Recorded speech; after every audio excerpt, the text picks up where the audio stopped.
it was interesting when we released Saw in Australia. The film had come out in America and done quite well, so it was a big story here, like local boys made good. We came back and we did a whole lot of press, you know. It was really exciting actually to have all these Australian media people so interested. We thought we'd completely flown under the radar and people would be thinking, huh, who are these kids? But it wasn't like that. There was so much interest.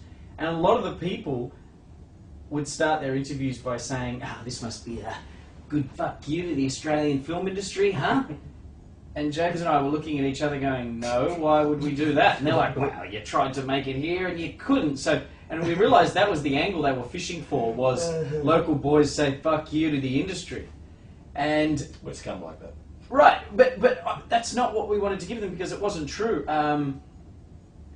It's not like we applied to the funding bodies again and again and got rejected 10 times and then finally we went, oh, well, I guess we better take it. It was really more of an accident that it ended up getting made in the States. What happened is we wrote the script and we were planning to shoot it ourselves, Blair Witch style. I mean, that's why the film is basically set in a toilet. Yeah, we were hoping to use a camera like this, find someone's garage, do it up like a bathroom and shoot it. That was our whole plan. If we thought that we were going to go to the States, we probably would have written a film about giant robots warring in the streets. Godzilla, right. But because we thought it was going to be the Blair Witch, we wrote this very low-budget, compact film. And, you know, I spent a lot of time working on the script. I spent about a year writing the first draft because I knew that if we didn't have a budget, the story had to be good.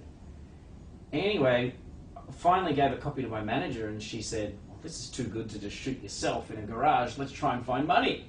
And a couple of local producers optioned it, and they had the option for about a year, and they were great guys, they were passionate about it, they just couldn't get the money. They were trying to find private money, I think, so, you know, as you know, that's very hard, and while that option was going, an American guy read it and said, look, if this option ever falls out, I'd love to do something with it. I think if he had never called, we probably would have gone to the funding bodies next.